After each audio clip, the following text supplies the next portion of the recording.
ጤና ይስጥልን ውድ ተመልካቾችና አድማጮቼ በክርስቶስ ኢየሱስ ፍቅር ሰላም እላችኋለሁ። ስለ 666 ቁጥር በመጽሐፍ ቅዱስ እያነበብን ስለ 666ን ስለመረዳት መጽሐፍ ቅዱስ ስለ 666 ቁጥርና የሚያመለክቱ ነገሮች በመጽሐፍ ቅዱስ ላይ ምን እንደሆኑ አንዳንድ ነገሮችን እያየን ነው።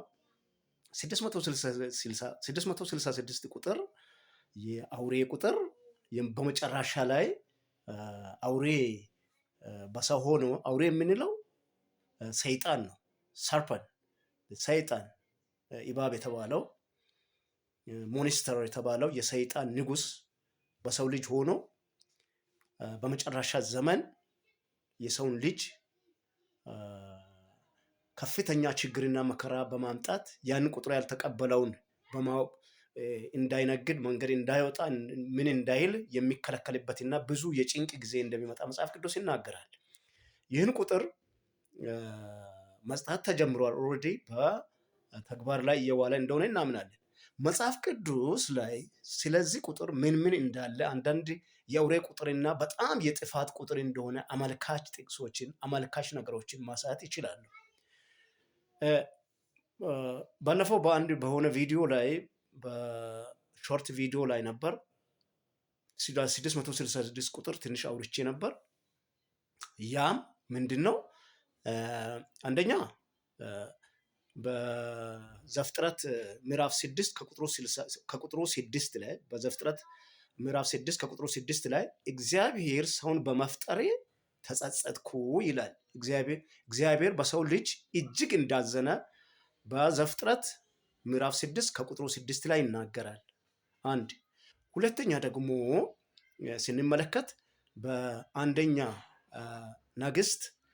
ነገሥት ምዕራፍ 10 ከቁጥሩ 14 ላይ the first king chapter 10 verse 14 በአንደኛ ነገሥት ምዕራፍ 10 ከቁጥሩ 14 ላይ የሚናገረው የንጉሱ ሰለሞን የእስራኤል የንጉሱ ሰለሞን ስጦታ ነው።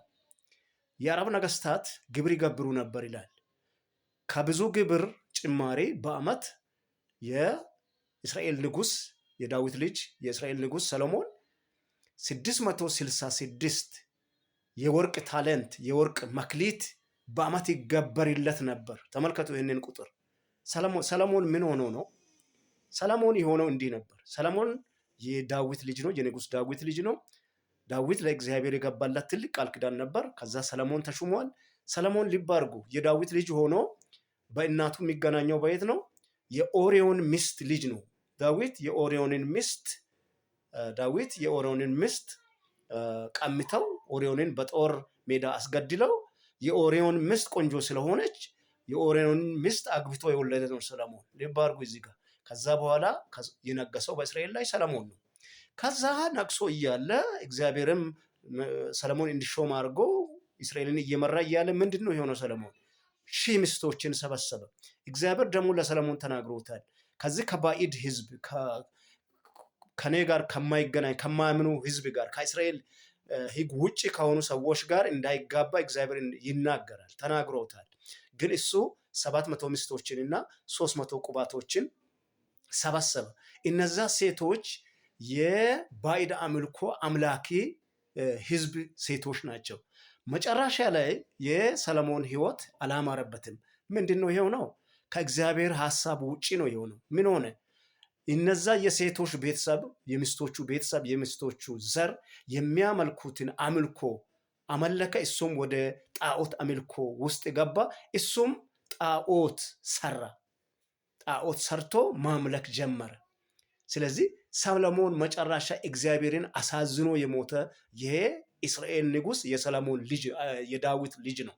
ስለዚህ ለሱ ይገበርለት ከነበረው ከግብሩ በተጨማሪ 666 የወርቅ መክሊት በእንግሊዝኛ ጎልድ ፒሌትስ እንደሚገበርለት ይናገራል። ተመልከቱ፣ ሰሎሞን ወደቀ በዓለም ላይ ከእግዚአብሔር ሐሳብ ውጭ ሆኖ ወድቋል። ይህን ቁጥር ተመልከቱ፣ የወርቅ ብዛቱን የወርቅ ግብር ብዛት በአመት ሲሰበስብ የነበረው። ስለዚህ ይሄ የዓለም ቁጥር የሰው ቁጥር ነው። ይህን ቁጥር የሚያሰጥ ዲያብሎስ አውሬው ሰርፐንት እባቡ ሞነስተር የተባለ ክፉ አውሬ በንጉሥ ላይ ሆኖ ይመጣል። ስለዚህ ይሄ ቁጥር እውነትም የሰው ልጅ የክፋት ቁጥር ነው። ሶስተኛ ደግሞ አሁን የምናየው በዮሐንስ ወንጌል ምዕራፍ 6 ከቁጥሩ 6 እስቲ እናንብብ። ወደዛ ሳናነብ በፊት በዚህ ምዕራፍ ላይ ኢየሱስ ክርስቶስ ከገሊላ ወደ ጢባርዲዮስ ወደሚባል ሀገር እየሄደ የጢባርዲዮስን ባህር ተሻግሮ እየሄደ ነበር። ከዛ ከወጡ በኋላ ከደቀ መዛሙርት ጋር ወደ ተራራ ወጡ። ከወጡ በኋላ ብዙ ሕዝብን አየ ጌታ። ካየ በኋላ ፊልጶስ የተባለውን ተከታይ ፊልጶስ የተባለውን ደቀ መዛሙርት ለነዚህ ሕዝብ ምግብ ከየት አምጥተን እንግዛ ብሎ ጠየቀው። ሲጠይቀው ከዛ በቂ ገንዘብ የለንም ከየት እናመጣን ለዚህ ሁሉ ሕዝብ ብሎ ከዛ ሐዋርያው ሲመልስ ኢየሱስ ክርስቶስ ሐዋርያውን ሲጠይቅ በነበረበት ጊዜ ሌላ ሐዋርያቶችም አሉ፣ ሌላ ሕዝብም አለ። ስለዚህ ምንድን ነው የሆነው ነገሩ? ኢየሱስ ክርስቶስ እውነትም ምግብ አጥቶ አይደለም ሲጠይቅ የነበረው። በቁጥሩ 6 ከምዕራፍ 6 በቁጥሩ 6 እንዲህ ይላል፣ ይህን የጠየቀው ሊፈትነው እንጂ እርሱ ሊያደርግ ያሰበውን ያውቅ ነበር፣ ሊፈትን ነበር። ስለዚህ ከዛ በኋላ ፊልጶስ 3 እንጀራና 2 ዓሣ የያዘ ልጅ እዚህ ያለ ተባለ። ከዛ አምጣ አለ። ባርኮ 5,000 ሕዝብን እንደመገበ ይናገራል። ከዛ በኋላ ባጭሩ እያወራን ስንሄድ 5,000 ሕዝብን ከመገበ በኋላ ምንድን ነው የመጣው? ብዙ ተከታዮች መጡ። ከዛ ወደ ሌላ ሀገር አሁን እየሄዱ ነው። እንግዲህ ባህሩን ተሻግሮ እንዲሄዱ ኢየሱስ ክርስቶስ እንደገና ፈቀቅ ብሎ ከሐዋርያቶች ተለየ። ከሐዋርያቶች ተለይቶ ሐዋርያቶች ከዛ በኋላ በአንድ ባህር ገብተው በጀልባ ገብተው ወደ ገሊላ ማዶ እንደገና ሊሻገሩ ተያያዙ። ኢየሱስ ግን በመርከቡ ውስጥ አልነበረም፣ ወደኋላ ቀርቷል። ሰዎች አይተውታል ኢየሱስ ክርስቶስ በመርከብ ውስጥ እንዳልገባና ሐዋርያቶች ብቻቸውን እንደተሻገሩ። ከዛ ተሻገሩ። ከተሻገሩ በኋላ ምንድን ነው የመጣው? ሰዎቹ መጡ ተከታትለው። ኢየሱስ ክርስቶስ ወደዛ ማዶ በውሃ እየተራመደ ነበር የተሻገረው። ተሻግሯል። በጀልባ አይደለም፣ እሱ በውሃ ተሻገረ። ብዙ ሂስትሪ ያላነሳም ብዬ ነው። ከተሻገረ በኋላ ሌሎችም የዛን ጊዜ ምግብ ከበሉ አይሁዶች ብዙ ሕዝብ ተከታትለው እነሱም በጀልባ ተከታተሉና ኢየሱስን እዛው ደረሱ። ማዶ ላይ ደረሱና ከዛ በኋላ መምህር ሆይ ከየት ትመጣለህ? የት ሄደህ ነው ከየት ትመጣለህ አሉ። ኢየሱስ ክርስቶስ ደግሞ ተደንቆ እናንተ ምግብ ሲበላባላችሁ እንጂ እየፈለጋችሁ ያላችሁ ተአምራትን ስላያችሁ አይደለም። ስለዚህ ለሚጠፋ ምግብ አትስሩ፣ በሕይወት ለሚያኖር እሱም እግዚአብሔር አብ ለሚሰጣችሁ ምግብ ስሩ እንጂ። እነሱም ታዲያ ይህን ምግብ እንዴት እናገኛለን አሉ። ከየት እናገኛለን? እኔ የሕይወት እንጀራ ነኝ፣ እኔ የሕይወት ምግብ ነኝ። ከኔ የሚበላ ከኔ የሚጠጣ ለዘላለም ይኖራል። ምግባችሁም የሕይወት ምግብ ስጋዬ ነው። ስጋዬን የሚበላ ደሜንም የሚጠጣ ለዘላለም ይኖራል፣ እኔም በእርሱ ይኖራሉ፣ እሱም በእኔ ይኖራል አለው። ከዛ በኋላ ተገረሙና የሰው ልጅ እንደዚህ አሉ፣ እንዴ ይበሉ ዘንድ መና ከሰማይ መወረደላቸው ተብሎ ተጽፏል አሉ። አይ ይህን መና እግዚአብሔር እንጂ ከሰማይ ሳይወርድ ነበረው ሙሴ አይደለም። አሁን ሙሴ መስለውታል፣ ኢየሱስ ክርስቶስን ሙሴ መስለውታል። ሙሴ ግን አይደለም። ስለዚህ ሙሴ አይደለም ከሰማይ ያወረደው፣ ከሰማይ ሳይወርድ የነበረው እግዚአብሔር አባቴ ነው አለው። ከዛ በኋላ ንግግሩ ቀጠለ። መጀመሪያ ምግቡን ባበላና ምግቡን ለብዙ ሕዝብ ባርኮ ከሰጠ በኋላ ከበሉ ከጠገቡ በኋላ ምንድነው ሲሉ ነበረው? እውነትም ከሰማይ ይመጣል የተባለው ነቢይ ይሄ ነበረ፣ ይሄ ነው። ምክንያቱም ምግቡን ባርኮ በጣም ጠግበን በላን። ስለዚህ ከሰማይ ይመጣል ተብሎ የተባለው ነቢይ ይሄ ነው አሉና ከዛ ወደ ኢየሱስ ክርስቶስ መቅረብና እሱን በግድ ወስደው ሊሾሙ ንጉሥ ሊያደርጉ ፈልጎ ነበር። ኢየሱስ ክርስቶስ ግን ፈቀቅ አለ፣ እምቢ አለና ፈቀቅ አለ። ለዛ ነው ወደ ከሐዋርያቶች ጋር በመርከቡ ሊገባ ያልፈለገው። ፈቀቅ አለ። ከዛ በኋላ ሐዋርያቶቹ ተሻገሩ። እሱም ደግሞ በውሃ እየተራመደ እንዴ ልብ አድርጉ። ምግብ በበሉ ሰዓት ይሄ ከሰማይ የሚመጣ ነቢይ እውነትም ነቢይ ነው፣ ስለዚህ አንተን እናነግሳለን ብሎ በግድ ጎትቶ ሊወስዱ ነበር፣ ሊያነግሱት ማለት ነው። ምግብ በየቀኑ እንዲያበላቸው፣ በየሌሊቱ በየቀኑ እንዲያበላቸው። ተመልከቱ፣ መጀመሪያ ነቢይ ነው፣ ሊያነግሱ ፈልጎ ነበር። ኢየሱስ ክርስቶስ ተሰወረ። ከዛ ወደ ማዶ ሲወጣ ተከታትሎ ሄዱና ጠየቁ፣ ከየት ትመጣለህ? ምግብ ስለበላችሁ ታምራትን ስላላያችሁ፣ ምግብ ስለበላችሁ እንጂ የምትከተሉኝ ታምራትን ስላያችሁ አይደለም አለ ኢየሱስ ክርስቶስ። ያውቃቸዋል። ከዛ ምንድን ነው የሆነው? መና ከሰማይ በምድረ በዳ በሉ ተብሎ ተጽፈዋል። ሙሴ አይደለም ይሄን ያወረደው፣ እግዚአብሔር አባቴ ነው። ስለዚህ ሙሴ አይደለም ማለት እነሱ ሙሴ መስሏቸዋል። እንደ ሙሴ ምግብ የሚያበላቸው መስለዋል። አይደለም። ስለዚህ እናንተ ለሚጠፋ ምግብ አትስሩ፣ ለሚጠፋ ምግብ እንዲሰጣችሁ አትከተሉኝ፣ አትስሩ። ለዘላለም ለሚያኖር እሱም እግዚአብሔር አብ ለሚሰጣችሁ ምግብ ስሩ እንጂ ያለ። ስለዚህ ምንድን ነው የሆኑት? አይ ይህን ምግብ ታዲያ እንዴት እናገኛለን? ከየት እናገኛለን? በሱ በማመን ነው። ይህ ስራ እንዴት እሱን ምግብ ለማግኘት እንዴት ነው የምንሰራው? በዚህ ማመን ነው። እሱ በላከው በእግዚአብሔር ልጅ ማመን ነው ብሎ መናገር ሲጀምር፣ ስለዚህ ምንድን ነው የሆኑ መጨረሻ ላይ ኢየሱስ ክርስቶስ ነገረው፣ የሕይወት እንጀራ እኔ ነኝ፣ ከኔ የሚበላ ከኔ የሚጠጣ ለዘላለም ይኖራል። የዘላለም ሕይወት ምግብም ስጋዬ ነው፣ ደሜ ነው። ከደሜ የሚጠጣ ከስጋዬም የሚበላ ለዘላለም ይኖራል ብሎ መናገር መስበክ ጀመረ። ከዛ በኋላ እንዴት የሰውን ልጅ የእሱን ስጋ እንዴት እንበላለን እንጠጣለን? ከዛ መሰዳደብና መጠራጠር ምን ማለት ጀመሩ። ግብግቡ ቀጠለ። ከዛ በኋላ ምንድን ነው የሆነው? አይደለም እኔ ያልኩት ስጋዬን አይደለም፣ ስጋ ምንም አይጠቅምም። እኔ የተናገርኩት ቃል መንፈስ ነው ሕይወትም ነው አለ። መንፈስ ነው ሕይወትም ነው አለ። ስለዚህ ብዙ ደቀ መዛሙርት የዛኔ እሱን ሲከተሉ የነበሩ ብዙ ሕዝብ ያመኑት ሁሉ ወደ ኋላ ተመለሱ ይላል በምዕራፍ 6:66። እነዚህን ቁጥሮች ተመልከቱ። በዮሐንስ ወንጌል ምዕራፍ 6 ከቁጥሩ 6 ላይ ኢየሱስ አውቆ ሊፈትናቸው ምግብ ጠየቃቸው። እንዳለ ምግብ መግዛት እንደሚቻል ኢየሱስ ክርስቶስ ሊፈትናቸው ጠየቀ። 66 ላይ እንዲህ ይላል፣ ከዚያም በኋላ ደቀ መዛሙርቱ ብዙዎች ወደ ኋላ ተመለሱ፣ ከዚያም ወዲያ አልተከተሉትም። እኔ ስጋው የሕይወት ምግብ እኔ ነኝ፣ ስጋና ደሜ ነው ሲል የሰውን ልጅ ስጋና ደም እንዴት እንጠጣለን እንበላለን? አይ እኔ ስጋን አላልኩም፣ ስጋ አይጠቅምም፣ እኔ ያልኩት ቃል መንፈስ ነው ሕይወትም ነው ሲል ከዛ 66 ቁጥር ላይ ሁሉም ከኢየሱስ ክርስቶስ ሸሹ። ተመልከቱ ይህንን ቁጥር ምዕራፍ 6 ከቁጥሩ 66 በዚህ ዓለም ገዢ፣ በዚህ ዓለም ገንዘብ፣ በዚህ ዓለም ሀብት፣ በዚህ ዓለም ምግብ፣ በዚህ ዓለም ስብከት፣ በዚህ ዓለም ነቢያት የሚከተሉ እነዚህን ነገሮች የሚከተሉ ክርስቶስን አያገኙም፣ አይከተሉትም፣ ከሃዲዎች ናቸው። አሁንም 666 ቁጥርን የሚቀበሉ ሰዎች ከሃዲዎች ናቸው። ይቀበላሉ። ብዙ ሰዎች ናቸው የሚቀበሉ። ብዙ ህዝብ ይከተላል ይህንን አውሬ። ይህን የአውሬን ቁጥር ብዙ ሰዎች ይቀበላሉ፣ ተቀብለዋልም ኦልሬዲ።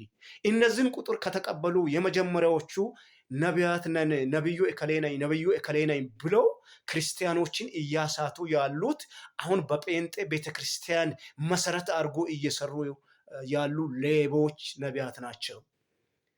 እነ ነቢዩ እዩ ጩፋ፣ እስራኤል ዳንሳ ነቢያት የተባሉ እነዚህ የ666 ቁጥር ቅቦች ናቸው። ስለዚህ እነሱ ስለ ዓለም፣ ስለ ገንዘብ፣ ስለ ሀብት፣ ስለ ማለፍ፣ ስለ መንበሻበሽ ነው የሚሰብኩ። እነዛ የ666 ቁጥር ቅቦች ናቸው። ተቀብለዋል ኦልሬዲ። ጥረታቸውን ተመልከቱ። የክርስቶስ ኢየሱስን ወንጌል የመንግስትን ወንጌል መስበክ አይችሉም፣ አያውቁም፣ ንክችም አያረጉም።